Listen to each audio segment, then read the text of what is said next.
Tonight, I don't know where you're at on this journey. And I don't know what life looks like for you right now.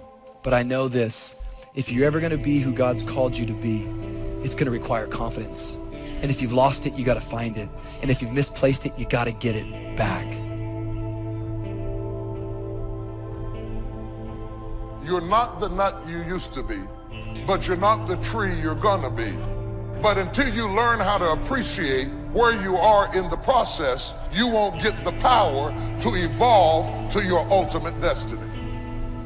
When you do discover a cause worth dying for, and you do realize it's worth living for, how many know it's worth giving for, it's worth working for, it's worth sacrificing for? But what I've learned is that if you don't have confidence, you'll never walk out your cause. You're so busy starving the sapling trying to get to the tree that you cancel out the potential of being a tree because you don't feed where you are. You're in love with tomorrow, but you're neglecting today. Until you are faithful over the few, you cannot be ruler over the many. So you need to take your eye off of the tree and water what you got now.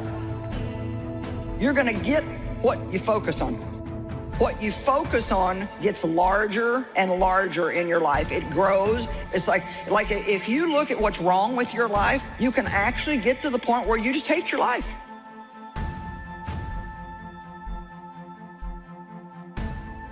There's a lot of destruction going on in the world right now. There's a lot of loss happening in the world right now. And I've actually been through a lot of chaos, and I've been through a lot of destruction. And one thing that I've learned is I learned that I had to keep my emotions in check. And that's the same thing I tell other people when they're going through trying times. And that does not mean that you're not going to have emotions. But by keeping your emotions in check, I mean don't make decisions based on your emotions. They're going to lead to a bad place. Don't let that happen. Instead, if you feel yourself getting emotional, take a step back. Detach. Look around. Think about the long-term implications of the decisions that you're making, and make your decisions based on logic and based on reason and based on long-term outcomes.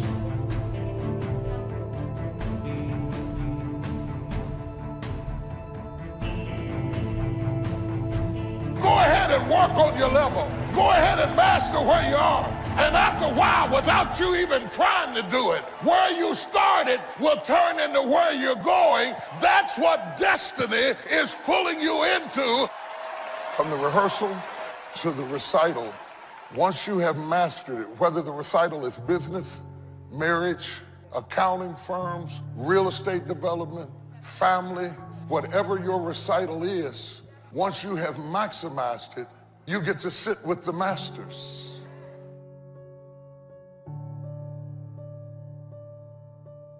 So the key to your life is finding a vision that imposes discipline on you. In essence, vision is the source of discipline. Discipline is the root of leadership. It actually is the very nature that attracts people to you. A disciplined person naturally begins to attract people because people admire discipline in other people. That's why we go to see athletes perform. We really admire the discipline that they put themselves through. If you do the same thing as a person, people will then begin to believe what you say. Your very life of discipline creates trust. People trust a person who they perceive to be disciplined. Ask yourself truthfully, your big goals and dreams, are you really clear on what they are? Because if you don't have that, we can't even get started. You know how mandatory it is to be clear and specific for what you want, right? Can you get laser obsessively focused almost to its exclusivity, almost, but for an extended period of time?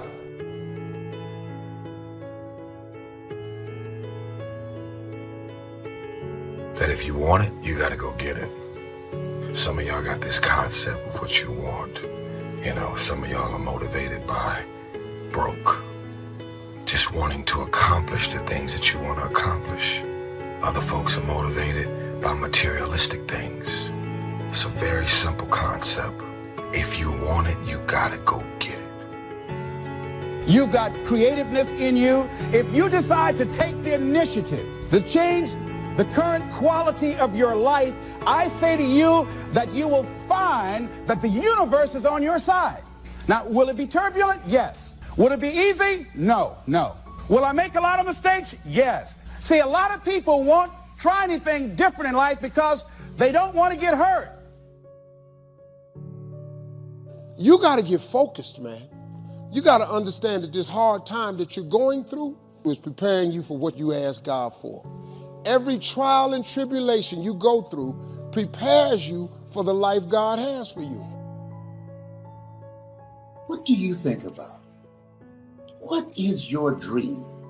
You want a larger life, and that you're going to get a breakthrough, that things are going to be better for you, that you're willing to work on you. You're learning how to live life now. It was my philosophy that changed. The set of the sail of better thinking, correcting the errors of the past and picking up new disciplines for the future. That's all I had to do at the end of the first 6. And my total life changed. The second 6 years was totally different than the first 6 of my working life. If you're stuck in a story. There's a story you're telling yourself that doesn't serve you anymore. And you have to evaluate what that story is. But what you need to do is you need to alter your associations. You need to do something in a short window of time, no question about it. You definitely need to evaluate what is no longer needed and evaluate the story you're telling yourself. What's your philosophy of life? What are your beliefs, things that you feel very strongly about? What are some of the things that you have picked up along the way that you've been doing them for so long you think that they're you, that you need to begin to re-examine them and perhaps get them out of your life? See, a lot of things we're doing, we do unconsciously because we picked it up somewhere in life. If you're weary with smallness and you're tired all the time and you can't focus, what are you going to do with greatness? You're asking for more and you haven't mastered less. What you do while you are in this world will determine forever where you spend forever. Everything you ever thought you would not make it through, you got past it. Now, if you're currently going through something right now, guess what? You're going to get past that too. It always works that way. You always do. Everything that happens to you in your life, whether it's a trauma, whether it's a disease, whether it's somebody treating you in a certain way, there's a lesson in all of it. No limit people understand the lesson in life and therefore celebrate the lessons. See, a lot of times we allow ourselves to be fed and to be programmed and to being afraid. I mean, you watch the news and read the newspaper, you'd be scared to come out the house. So what kinds of things, what kinds of thoughts are you feeding your consciousness? What kind of things are you putting in your mind that will enable you to either move forward or to justify why you're staying where you are?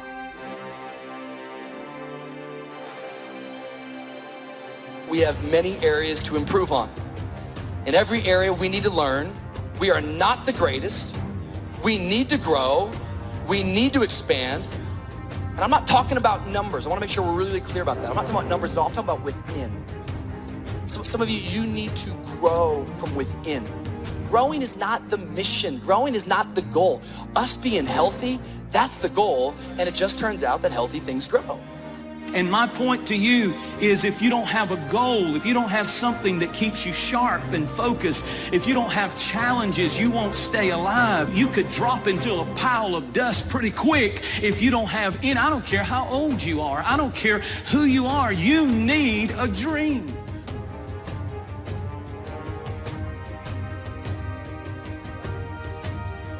And when you get to that point in your life where you're not cursing the things that come your way and blaming the things that come your way, and particularly blaming it on somebody else. And you hear it all the time. She hurt my feelings. How's that possible? How can anybody hurt your feelings? Your feelings come from your thoughts. No one can hurt your feelings without your consent. No one can embarrass you without your consent. These are choices that you have that come from the way that you think. I am going to be curious about myself. I am going to make it my mission every day to wake up and discover a new version of me. I'm going to make it my mission to explore the far corners of myself, just to see what's there, because I want to know what else is in me. You've got to be curious about yourself. And that's the attitude to have if you want to get more out of this life. I used to try to change everything. You can hang apples on a pear tree. I'm telling you, it won't help. You can put up a sign, this is an apple tree. Sure enough, come the season, pears. Here's what I learned. You cannot change people, but they can change themselves. It's your skills that buy you a future. Money and no skills, and I'm telling you, you're still poor. Money and no courage, you're broke. You know your strengths. You know your dreams. You know your heart. So why don't you sit down and reflect for a moment and ask yourself, what do I really want to accomplish that I haven't accomplished yet? Get in your area, in your space, and say, I need to challenge me, because here's what I feel and here's what I believe. When you challenge yourself, you're challenging yourself in an area that is close to your heart, and it's who you are. Accept the challenge, because you can't grow without a challenge. You can't get rich without a challenge. You have to understand the challenge. But that's the key, is to now develop wisdom to overcome the challenge. Don't wish for less challenge, but more wisdom. You can do the most remarkable things no matter what happens. Humans can do the most remarkable things no matter what happens. Just being aware of the concept will put you light years ahead of 99.9% of the, just awareness of the power of identity. Just now you knowing about the thermostat puts you in the 0.1% of all the people on the spinning earth right now. There are three kinds of people. There are people who make things happen, people that watch things happen, and people that don't know what happened. That's the majority. Hoping that somebody with mercy and pity will look in their direction. No! Hey, listen here. You've been given authority and dominion over everything on the face of the earth. Listen to me. Be willing to learn something. Keep moving in the direction of where you want to go. Continue to fall forward. One of the things I'm suggesting you look at, what is it that you need to be in the process of doing more of or less of? Like being more direct, saying no without feeling guilty, more focused. 1 year I decided to do one thing well. I looked at all of my talents and I decided the strongest one, my ability as a speaker, that's the one I'm going to focus on. But only when I decided to focus did I begin to reap the rewards of my talent. As we get older, as persons and as businesses, we have a tendency to want to cling to the old, to be suspicious of anything new and exciting. This is a successful way of doing things. Let's stay with it. Let's hang on to what we've got and ride out a future we can't be sure of. But this attitude, in many ways, can only lead to decline and eventual failure. This is a turning of the back to life, and it's something life won't stand for. To grow, we must let go. See, when you get to a certain place, when you're willing to risk, you're not willing to risk, you can't grow. And if you can't grow, you can't become your best. And if you can't become your best, you can't be happy. And if you can't be happy, what else is there? Yet many of you have been working on jobs. That is not you. Why do you do it? Oh, to pay the bills. But you've gotten to a point where that's not enough. People telling you, hey, you can't do this, that doesn't matter. You have no idea what's possible for you, and because you don't even know what's possible for you, they have no clue what's possible for you. So you've got to keep going and keep pushing. There's some pain involved, but you got to go past the pain, and I'm telling you what's on the other end is more rewarding than anything you can think about right now. All right? So you got to go in there, take that attitude with you. This might be the day. This might be the day.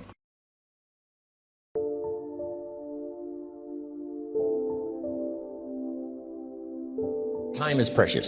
Life is not just the passing of time. Life is not just the passing of time. Life is a collection of experiences, their frequency and their intensity. Life is not just watching the clock tick away. Life is a collection of experiences, their intensity, their frequency. When my friend Mark died at age 44, someone says, that's young to die. But what if he lived 4 lifetimes in one? It might not be too young. Whatever the span of your life turns out to be, here's what you want to fill it up with: experiences and the intensity of those experiences. But now let's talk about the management of time. Now, jot this down. Approaches to the management of time. Here's the first one. Ignore the subject. I mean, that's good advice. Don't let anything overly bug you. Because remember now, you don't have to do anything. Someone says, well, I got to get a handle on my time. The answer is no, you don't. If you want to let it all go, you can let it all go. I mean, this is good advice. Somebody says, you ought, you ought, you ought. Jot this down. Ignore all the you oughts or you should. Only if they're giving general information. We should. It's better to say, if you're teaching, we should. Not you should, we should. Then you let me listen in without it being too confrontational. If everyone did this, see, that'd be great. And then you give a person a chance to choose to do it or not to do it. But when you start the you ought, now see, if I don't, now see, we got some tension and maybe some problems. So you oughts seem to always create problems, because this is personal dignity. And you don't want to destroy someone's dignity by doing all the oughts and then they feel reluctant to do it. Now we've got problems. So if you want to, just ignore this subject on time management. Now here's the next one. Step down to something easier. The guy's in sales and he says, oh, I want to own the company. Finally owns the company. Now he's got no time to play golf. He said, when I was in sales, I was making big money playing golf 3 days a week. Heck with this owning something. Heck with managing. My life was never my own after I started to manage. I'm going back to sales. See, this is the key. If you're getting too pressed, you might consider stepping down to something with a little easier time pressure. Little girl says to her mother, Daddy comes home, brings his briefcase and pats me on the head and says hello, disappears and works on his papers. How come my daddy doesn't play with me? And her mother said, look, your daddy loves you very much, but he's so busy at work, he can't get it all done, he has to bring it home. He loves you, but that's why he can't play with you. And the little girl said, why don't they just put him in a slower group? So, jot this down now. If you don't have time for your kids, you might consider joining a slower group. Remember when I said some things I went for cost me too much? So reconsider. Next key to time management, and that's work longer and harder. But see, there's a limit to that. I almost lost my health the first year. I went so crazy about personal development and achievement. I just went bonkers.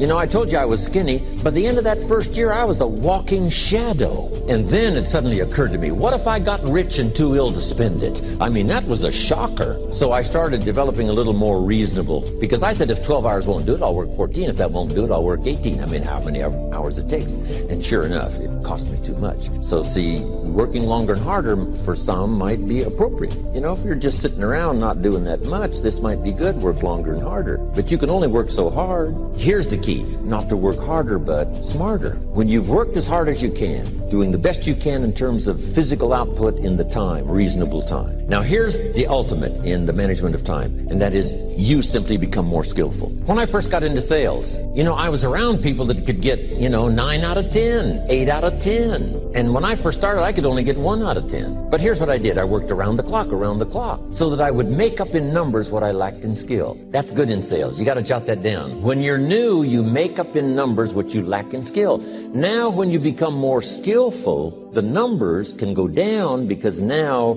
your persuasive ability and all of that is now so high that you don't need to put as many numbers out. But at first, if you want to compete or if you want to really get good, you've got to put in the numbers. But if you get more from yourself, develop more of yourself, now the time management becomes an easier task. Now here's the next thing. Either you run the project or it runs you. I've found out when you start something, at first you're in charge. All of a sudden, a year later, it's in charge. Some of the companies I started, I'm telling you, I'm in control. A couple of years later, I'm out of control. At first, I've got it on the run. 2 years later, it's got me on the run. Haven't got enough time. I'm dizzy with trying to get it all done. So here's part of the key, and that's to get in charge. It's easy to start something. First thing you know, you're out of control. It's in control. The enterprise you get started now runs you ragged. because I did that when I had the whole 13 offices and the big entourage. I'm telling you, it was like short nights and long days and just sort of the never-ceasing demand for time and activity, which was fine. At that time in my life, it was fine, and created a lot of good results and laid some good foundation for a lot of future careers that came from those unique times. There's a pretty long list of people who were inspired by it and educated by it and participated in that program I had going. But then I rechanged the format to sort of rearrange my own life personally, which has paid off for me. Now I have a heavy workload, but if you finally get to the place where you have most everything done for you, I still farm in Idaho, but I'm what's known as a gentleman farmer. A gentleman farmer gives orders and other people do the work. It's different than being a farmer doing the work yourself. I know that because I was raised in the farm country where I still have my farm, but now I have the luxury of participants who look after my agriculture, look after my home building. My daughter looks after all of my accounts and my residences and my real estate, and I have good partners in business. That's extra luxury, where you can do your specialty and other people working make it valuable. One of my albums is entitled Take Charge of Your Life. Take charge of your time, take charge of your resources, take charge of your health. You're the one that's responsible for it. It's not a requirement of society that you not have a heart attack and take care of your family. That's not a requirement of society, but you must make it a requirement of yourself. Society doesn't require that you build a financial wall around your family nothing can get through. That's not a requirement of society. It's a requirement you impose on yourself to build a financial wall around your family nothing can get through. So impose on yourself this self-development of being in charge, taking charge of your life and your health and your future and your responsibilities and all the rest. Next, reasonable time is enough time to achieve all of your goals. Just jot that down. Reasonable time is enough time. I had to learn that. Reasonable time is enough time. Here's why. It's not the hours you put in, it's what you put in the hours. If you start depositing greater ideas into the hours you've got later than now, I'm telling you later, you can't believe the productivity that will flow. The ideas you can't think of now, a year from now, they'll start to flow. And when you deposit those ideas in the hours you've got, productivity multiplies by 2, 3, 5, 10. Next, time management essential,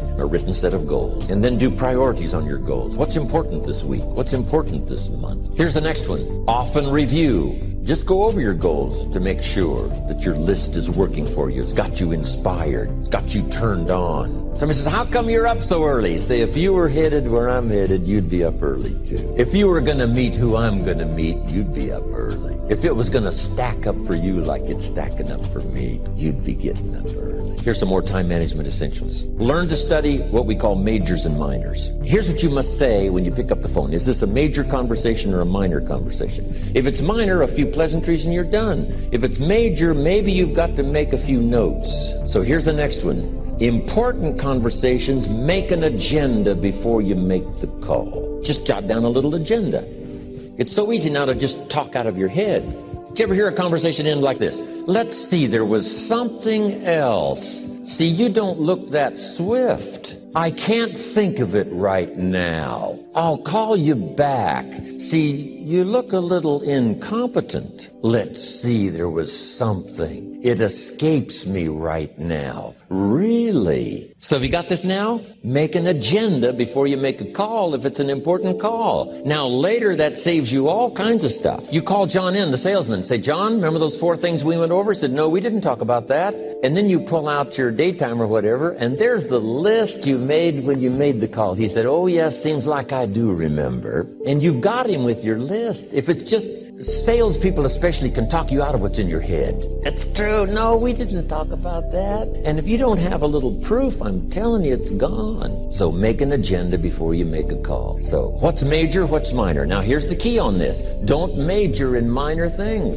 If you take up major time to do minor things, I'm telling you, you'll be behind the curve constantly. Here's what we learn in sales training. What's major time and what's minor time? Here's minor time, thinking about prospects. Here's minor time, making lists of prospects. Here's minor time, keeping books on prospects. Here's minor time, going to see the prospect. Here's minor time, evaluating the prospect after you've been there. That's all minor time. Here's major time, in the presence of the prospect. That's major time. If you're in sales and you took a look at a week, you'd say, my gosh, I'm spending 90% of my time on the minor stuff and so little time on the major stuff in the presence of. How many hours in the presence of in my day? How many hours in the presence of during my sales week? Because the time that really counts is in the presence of majors and minors.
The next treasure to leave behind is your library. All the books you have chosen. Books well read, well underlined, with notes and observations and reflections you have written in the margins. The books that have helped shape your philosophy and the values of your life. That is a treasure, your library. And your listening library too. All these terrific cassettes, they are a treasure. The third treasure to leave behind is perhaps the most important, and that is your journals, containing all the ideas you have captured in your lifetime. Business ideas, social ideas, culture ideas, investment ideas, lifestyle ideas. Can you imagine the value these journals would have? They will certainly be more valuable to leave behind to your children than your couch. So get serious about your search for information and ideas, and about leaving that information behind for future generations. Here's the next key word for expanding your life for the better. That word is review. Go back over all your life experiences. Learn a skill called reflection, pondering life's events with the intent of learning. That is so important. I call it running the tapes again. The events of your life are some of the best sources of information. Don't merely go through your days, get from your days. Be aware of what's going on around you so that you will drive the grooves in the record of that day deep into your consciousness. Here are some good times to reflect. First, at the end of the day, take a few minutes and go back over your day. Where you went and what you did and what you said. What worked and what didn't. What do you want to do again? What do you want to correct? The colors, the sights, the sounds, the conversations, the experiences. You see, experience can become commodity, currency, coin, an incredible source of value, but only if you take time to reflect on the experience and turn it into something of value. As we mentioned in our first fundamental, it's not what happens that makes the difference in how your life works out, but rather what you do about what happened. And part of doing something about what happens is this process of reflection, studying an event in order to glean valuable information from it. Another time to reflect is at the end of the week. Take a few hours. Take a half a day at the end of the month. Take a weekend at the end of the year. Reason? To make the past more valuable. Sophisticated people have learned how to gather up the past and invest it in the future. When my father was about to celebrate his 76th birthday, I said to him, "Father, can you imagine what it's going to be like to gather up the last 75 years and invest them in your 76? That's how life can become productive and exciting. Not just living one more year, but gathering up the years and investing them in the next one. By reflecting, you can gather up all the conversations you have ever had and invest all that you have learned and all that you have felt in the next conversation. Gather all your experiences and invest all that you have learned and felt in your next experience. And the more value, the more substance, the more information, the more wisdom you can gather from all of your yesterdays, the more exciting your future becomes. Probably all of us already know all that we need to know in order to make our lives turn out the way we want, except for one thing: how to gather what we've learned in order to invest it in what we want to become. So start a new discipline that can lead to wealth and happiness. Find out how things work. Never let it be said you didn't find out. Now let me give you a qualifying phrase. You may not be able to do all you find out, but make sure you find out all you can do. But when you're on the clock 24/7 and you don't have anybody who says you need to get away, they're not pouring water on your head. Can I go just a little bit deep? Elijah follows Elijah through a lot of stuff, but what he gets from it is he finds the thing he was created to do. I want to talk to you who are in support ministry. I could do this all day, so I got to hear it. I want to talk to you, those of you who are up under support ministry. If you want to know what you're called to do, you can find what you're called to do by finding what you can't stand, because God will call you to work in the area of your greatest frustration. If you're called to the music ministry, you'll know the calling because you can't stand to hear music out of tune. And why is the music too loud? And this is not up, and the altos are not on key, and da-da-da-da-da-da. Your frustration about it expresses your passion for it. If you can't stand disorder, well, the bulletins aren't printed correctly, and they didn't do this, and they should have done this, they should have done the other. The thing you can't stand is direction into what you are called to fix, not to complain about. Somebody ought to do something. You are the somebody they're waiting on. The reason you can't stand it is because you're called to fix it. We don't need complaints, we need solutions. You're passionate about it because you care about it. People who aren't called to music, we don't care how you sing or can't sing. It don't make no difference. Just do it and get on out the way. People who are called to it, they really care about it. The background wasn't right. They didn't EQ that up right. And they need to do this and they need to do that. That's the area you should work in the area that you care about, in the area that you care about. Because then it's not about the money. and it's not about the pat on the back, and it's not about the fish and the loaves. You find fulfillment in fixing what was frustrated, found his purpose. Elijah walked past him and said, oh God, Elijah, you need water on your hands. You need to serve in that area. You need to work in the area that you notice things that are missing and fix them. And he found his purpose. And one of the greatest things in life you can ever do in your whole life is find your purpose. And then the second thing that he runs into, as he walks with Elijah, he finds his power. Because while he's working for Elijah back here in the kitchen where the cussing and the fighting and spaghetti sauce is on the floor, he gets to see the power of what they do. He gets to see the power of it. And all of a sudden he discovers his power, his own power. And then he says, give me a double portion of your spirit. I want that. I want that stuff that you do and how you can do what you do like you do it when you do it. I'm connected to that. I want you to teach me how to make it do what it do, baby. But I was really listening to this young man. I met him backstage taking pictures. I didn't know he was what he was, but his story, how he used to, I was riding with the CEO, Chris, from the airport. He was telling me this guy used to walk to work every day. And he made it, now he's a top team leader. So I can relate to Wing. I'm sorry, I didn't know him. I can relate to him. I've been at every level. He said something back there. He said, I come from comfortable beginnings. And I stopped because I was backstage pacing. And I heard on the screen, I come from comfortable beginnings. And I stopped because who in here black come from comfortable beginnings? I don't come from comfortable. I come from the dirt. I come out of nothing. You looking at me today with all that I've accomplished because of faith. Now, when I talk to you today, I'm going to sprinkle faith in here because I can't talk to you about success without telling you about faith. You think, look here now, you think for 1 minute you're going to make it without God, you tripping. You tripping, partner.